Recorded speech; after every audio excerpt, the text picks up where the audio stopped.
हूँ आपका मेज़बान तनवीर चौधरी। आज की जो हमारी मेहमान शख्सियत है किसी तारफ़ के मोहताज नहीं है। डिप्टी कमिश्नर जेलम हैं राव परवेज़ अख्तर साहब, और उनसे सवालात करेंगे उनकी ज़ाती ज़िंदगी के हवाले से और उनकी प्रोफेशनल जो एक्टिविटीज़ है उसके हवाले से बात करेंगे। बड़े मुतर्रक रहते हैं और बड़ा टाइमली जो है वो व्हाट्सएप के ऊपर जवाब भी देते हैं। और साइलीन जो हैं अगर उनकी बात करें तो मैं आपको बताता चलूँ कि तकरीबन 8 बजने को है और अब तक साइलीन जो हैं वो आ जा रहे हैं। सर कैसे?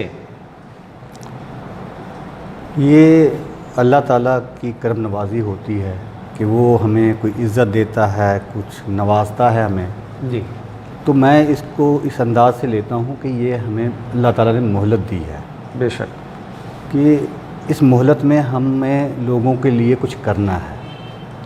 ये मोहलत इसलिए है कि जो अल्लाह ताला ने हमें मौका दिया है उसको अच्छे तरीके से यूटिलाइज़ करके और आवाम की भलाई के काम करके अल्लाह के यहाँ सुरखरू हूँ। बहुत आला। सर ये बताइएगा, सिविल सर्विस में आने का आपको कोई आपकी कोई फैमिली में इससे पहले कोई सिविल सर्विस में लोग थे या आपकी किसी से इंस्पायरेशन थी या आपको कैसे इस फील्ड में आए? यूँ कह लीजिए कि मैं हादसाती तौर पे आया। अच्छा। क्योंकि पहले तो ऐसा कोई बैकग्राउंड भी नहीं था। सही। बड़े आम से घराने से ताल्लुक़ है, मतलब मतवसत तबके से? मतवसत तबके से ताल्लुक़ है। मेरे वालिद साहब आर्मी में रहे और जब मेरी पैदाइश हुई उस वक्त उन्होंने आर्मी छोड़ दी थी। सही। तो 7th क्लास तक मैं टाट स्कूल में पढ़ा हूँ। उसके बाद हम लाहौर शिफ्ट हो गए। लाहौर में फिर 8वीं मैंने लाहौर में पास की है। फिर मैट्रिक मैंने सेंट्रल मॉडल स्कूल लोअर माल लाहौर से पास किया है। और जब सेंट्रल मॉडल स्कूल में पढ़ रहा था तो उस वक्त कुछ दोस्त थे वो कहते थे हमने CSS करना है। सही। लेकिन मुझे बिल्कुल भी कोई इसका अंदाज़ा नहीं था कि CSS क्या होता है। सही। उसके बाद ख्वाहिश थी बचपन से कि डॉक्टर बनना है। ठीक। वो कुछ हादसात की वजह से डॉक्टर तो ना बन पाए, तो मैंने 3 साल डिप्लोमा किया मैकेनिकल इंजीनियरिंग में।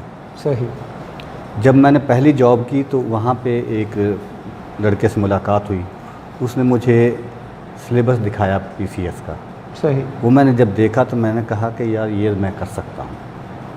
हालांकि अभी मैंने डिप्लोमा का एग्ज़ाम दिया था और उसमें अभी उसके रिज़ल्ट आना बाकी था। उसके बाद मैंने ग्रेजुएशन करनी, उसके बाद कहीं जाकर अपीयर होना। तो वहाँ से फिर मैं चला गया वाकंड। सही। वाकंड जाकर मैंने प्राइवेट ग्रेजुएशन की और वो भी बगैर किसी ट्यूशन के खुद ही। प्राइवेट साथ कोई काम भी कर रहे थे? जी, मैं जॉब कर रहा था पाकिस्तान ऑर्डिनेंस फैक्ट्रीज़ वाकंड में। सही। सब इंजीनियर। और वहीं पे मैंने ग्रेजुएशन की। उसी साल अपीयर हुआ और अल्हम्दुलिल्लाह पहले साल ही मैंने बहुत अच्छे मार्क्स लिए रिटर्न में। लेकिन उस वक्त मुझे ये पता नहीं था कि मैजिस्ट्रेट करता क्या है। सही। जब उन्होंने मुझसे सवाल किया तो मैंने कहा जी सॉरी मुझे तो इसका जवाब नहीं आता। तो और भी ज़ाहिर है कुछ कमी कोताहियाँ थी कि जिसकी वजह से मैं इंटरव्यू से थ्रू नहीं हो सका। फिर मैं नेक्स्ट ईयर दोबारा अपीयर हुआ। इस दफ़ा फिर मैं तैयारी करके गया अच्छे तरीके से। तो अल्हम्दुलिल्लाह पहले साल जो मेरे मार्क्स थे इंटरव्यू के वो दूसरे साल उससे डबल मार्क्स मैंने लिए। क्या बात है, मतलब ग्रूम कर रहे थे आप? अल्हम्दुलिल्लाह। तो ये अल्लाह की करम नवाज़ी है कि पहले साल जो है वो 52 सीट्स हैं और मुझे जस्ट वो 100 नंबर भी दें इंटरव्यू में तो मैं मैजिस्ट्रेट हो जाता हूँ। सही। दूसरे साल 22 सीट्स हैं और मेरे इतने नंबरों के बावजूद मैं मैजिस्ट्रेट नहीं बनता।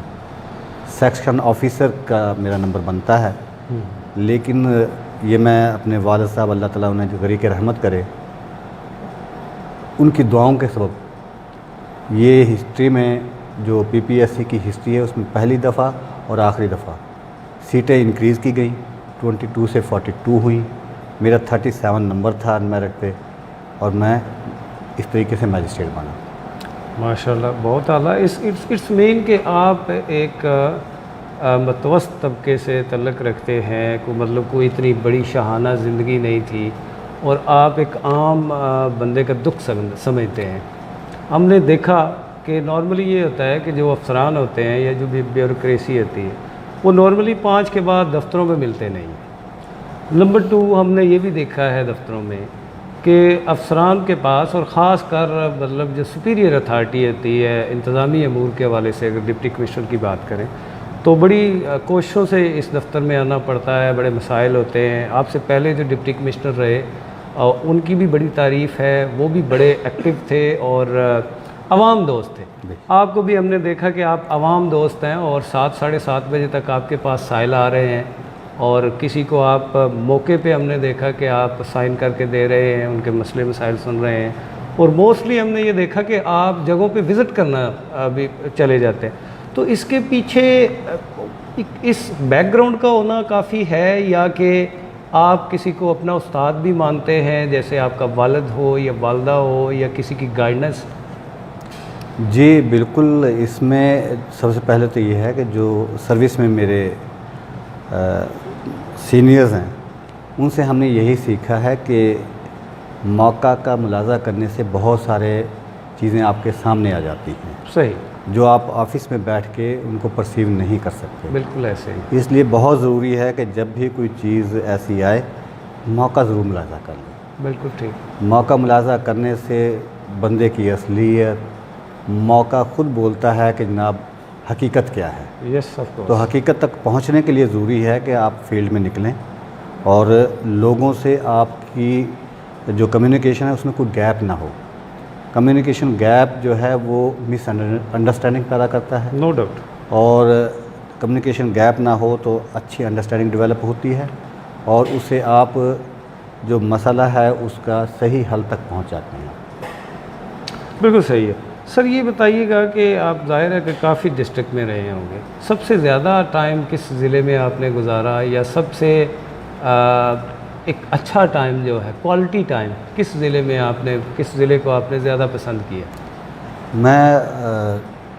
मेरी जो ट्रेनिंग है वो पेशावर में हुई। सही। पहली पोस्टिंग मेरी अटक में है, उसके बाद मैं अटक में यूटीशिप के बाद चकवाल RM तलागंग के तौर पर मेरी पहली पोस्टिंग हुई, प्रॉपर जो फील्ड में हुई। उसके बाद नैब में चला गया पिंडी, वहाँ से मियांवाली चला गया।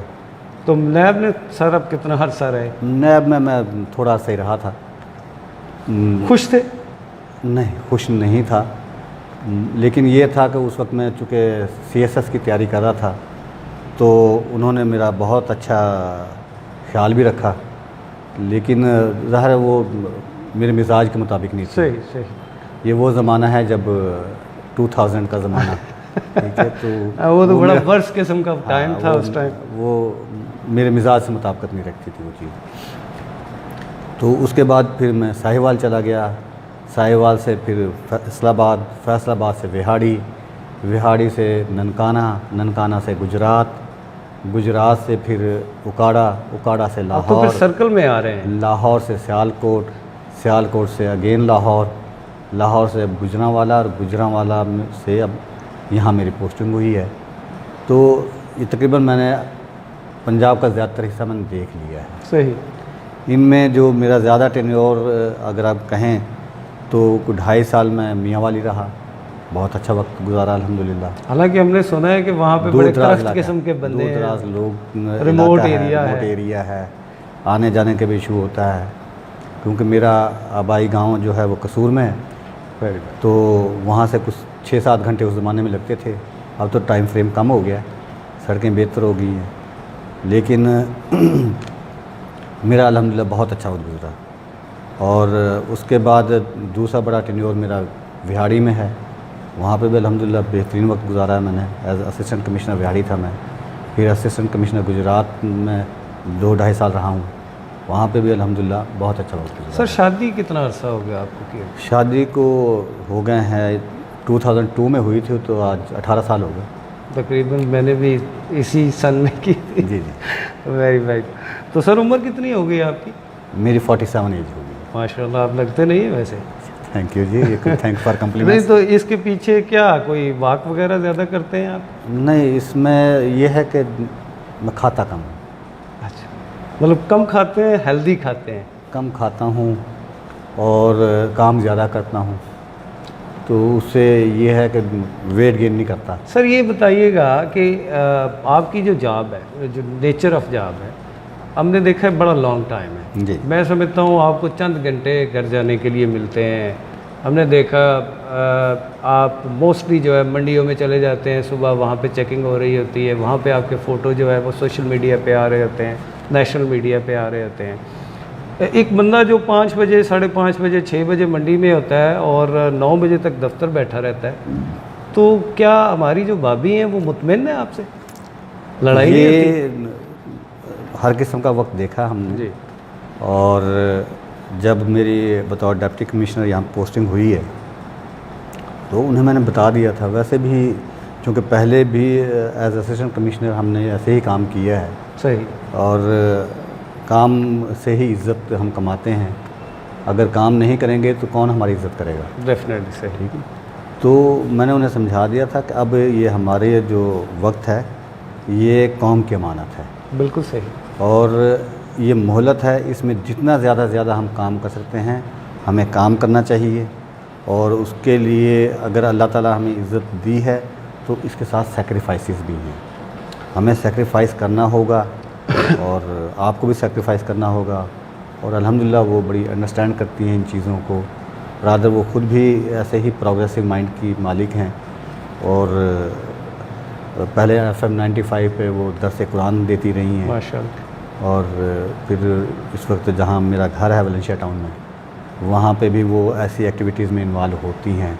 वो गरीबों के लिए कोई काम करना, कोई दर्स कुरान करना, मतलब अल्हम्दुलिल्लाह ये अल्लाह करम नवाज़ी है कि अल्लाह ने मेरा जीवन साथी भी ऐसा दिया है जो जिसका पहले दिन से ये है कि जी मैं आपकी तनख्वाह में गुजारा करूँगी और जो हो बन पड़ेगा हम लोगों के लिए काम करेंगे। क्या बात है सर। वो हमारे एक बुज़ुर्ग थे तो वो कहा करते थे कि इस दुनिया में अच्छी बीवी का मिल जाना हरगिज़ दुनिया में आधी जन्नत से कम नहीं। डेफिनेटली। तो ये डेफिनेटली आपने बड़ी ज़बरदस्त बातें की हैं और जब तक अंडरस्टैंडिंग अच्छी ना हो मेरा ख्याल लाइफ गुजरती भी नहीं है। सर ये बताइएगा कि साइल तो आपके पास बेशुमार आते हैं और हम बैठे हुए थे तो हमने देखा कि एक मोहतरमा आई हुई थी, आपने उनको ये भी कहा कि आपका काम हो जाएगा, फिर आपने ये भी कहा कि मैं ख़ुद चक्कर लगा लूँगा, मैं मौके को जाके मुलाहिज़ा करूँगा। इसके बावजूद उन्होंने 15-20 मिनट आपके लिए, गुस्सा नहीं आता आपको? नहीं, देखिए बात यह है कि जो लोग हैं वो आपके पास अपनी गर्ज पूरा करने के लिए आते हैं। सही। और गर्जमंद दीवाना होता है। दीवाने पे गुस्सा कैसा? उस पर सब्र करना चाहिए। Very good. ठीक है जी। और फिर दूसरी बात यह है कि ये अल्लाह की करम नवाज़ी है कि लोग चल के मेरे पास आ रहे हैं। अगर अल्लाह मुझे हुक्म दे कि जाओ और फलां आदमी का काम करो, मैं क्या नहीं करूँगा? डेफिनेटली करेंगे। मैं करूँगा और मैं उस वक्त से डरूँ कि मुझे किसी के पास चल के जाना पड़े। बिल्कुल सही। जब मेरे पास चल के आ गया तो मुझे उसी वक्त उसका मसला हल करना चाहिए। मतलब आप उस कॉल पे बड़ा बिलीव रखते हैं कि किसी बंदे की किसी के साथ गर्ज होना अल्लाह की तरफ से एक बहुत बड़ी और ज़ाहिर है कि आपके पास एक सुपीरियर अथॉरिटी हैं आप। पूरा एक तरह से आप ज़िले के वाली हैं, वारिस हैं, कस्टोडियन हैं बल्कि ज़िले की अगर बात करें तो आप सर एक 4 तहसीलें हैं इस ज़िले की, मज़ाफ़ाती इलाके भी बेशुमार हैं। मेरा चूँकि तल्लक जो है वो दीना से है तो मैं दीना की बात करूँगा। दीना में बड़े मसाइल के गढ़ बने हुए हैं। आप दीना में विज़िट करते रहे, कभी आपने दीना की जो मेन शाहराह है, प्रोविंशियल शाहराह है जो मंगला रोड है, जो कि आज़ाद कश्मीर को भी जाके टच होती है और अस्करी वाले से भी उसकी बड़ी हैसियत। सर बड़ी सिचुएशन उसकी ख़राब है पिछले 5 साल से।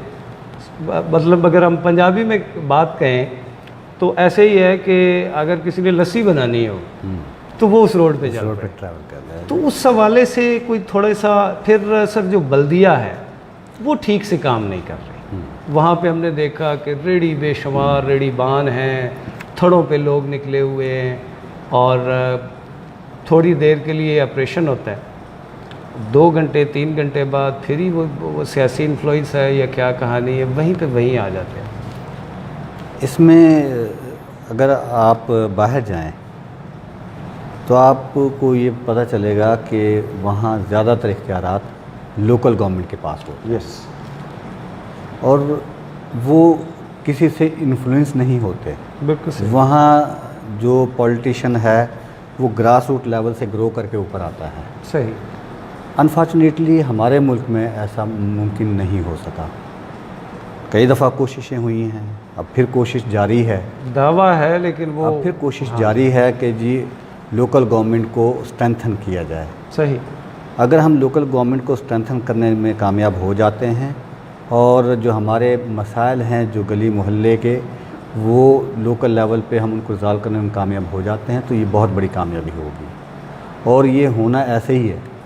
हम इसको लिंगर ऑन कर सकते हैं, डिले कर सकते हैं जितना भी चाहें, लेकिन अल्टीमेटली हमें इसी हल पे जाना होगा कि लोकल जो हमारे मामलात हैं, मसाइल हैं, वो लोकल गवर्नमेंट्स उनको रिज़ॉल्व करें, उनको एम्पावर किया जाए। जब उनको एम्पावर कर दिया जाएगा तो फिर उनके पास प्रोफेशनल्स आएंगे जो मसाइल को प्रोफेशनली हल करेंगे। अभी तो आप देखते हैं कि इन लोगों में कैपेसिटी ही नहीं होती। सही। सबसे बड़ा इशू हमें कैपेसिटी का आता है, फिर विलिंगनेस का आता है, उसके बाद कहीं जाके जो है वो पॉलिटिकल इन्फ्लुएंस की बात होती है। जी। जब मेरे अपने अंदर कैपेसिटी ना हो, मेरी अपनी विल ना हो कुछ करने की, तो फिर पॉलिटिकल इन्फ्लुएंस तो बाद की थर्ड लेवल की बात है ना, कि वो हमें काम नहीं करने देते। सही। अगर 20% मैटर्स में कहीं कोई इन्फ्लुएंस आता भी है तो 80% तो है ना जिनको मैं रिज़ॉल्व कर सकता हूँ। बिल्कुल। मैं उनको तो रिज़ॉल्व करूँ या 80% को। तो जो आपने दीना रोड की बात की है, मैंने उस पर ट्रैवल किया है, मैंने देखा है कि वाकई उसकी बहुत बुरी हालत है। लेकिन अनफॉर्चुनेटली जब से ये नई गवर्नमेंट आई है, इनके पास इतना इकनॉमिक स्पेस ही अभी तक नहीं बन पाया कि इन पे इतना खर्च कर सकें। सही। इसलिए एक है कि वो बाहर से जो एक नई रोड, डबल रोड बन रही है, हाँ जी, वो काफ़ी हद तक इन मसाइल हल करेगी। लेकिन अल्टीमेटली जो शहर की अंदरूनी जो है शहर कह लें आप उसे, बिल्कुल, जब तक उसको हम ठीक नहीं करेंगे वो बात बनेगी नहीं। तो इंशाल्लाह उसको कोशिश कर रहे हैं हम भी। और वहाँ के एमपी राजा यावर कमाल साहब भी जो हैं वो माशाल्लाह काफ़ी एक्टिव हैं, वो भी कोशिश कर रहे हैं कि उस आप बड़े इंटेलेक्चुअल आदमी हैं। कुछ सर ये बताइएगा कि इसके अलावा अगर रोड की तो चलें, फ़ंड्स की बात है, फ़ंड्स गवर्नमेंट के पास नहीं है, फिर माशरती बहरान भी आया, माशी बहरान भी आ गया कोरोना की वजह से, और कोरोना को भी आपने ज़िला जेलम में बड़ा हैंडल किया और अल्हम्दुलिल्लाह नेगेटिव में आ गया है हमारा ज़िला। और ये आप सब की काविशें हैं और आप सब की जो दिन रात की मेहनत है उसका समर है और ये हमें मिल रहा है। और सर ये बताइएगा कि जो म्यूनसिपल कमेटी है वो क्या उनकी बिल्कुल भी नज़र नहीं होती रोड्स के ऊपर? मतलब हर जगह पे जिसका जहाँ पे जी करता है वहाँ पे थड़ा लगा लेता है, जिसका जहाँ पे जी करता है वहाँ पे रेडी लगा के रोड को बंद कर दिया जाता है। अब जो ही आप उस रोड पे चलते हैं ऑनवर्ड मंगला की तरफ जाने के लिए, जी जी, तो सबसे पहले आपको लेफ़्ट साइड पे मंगला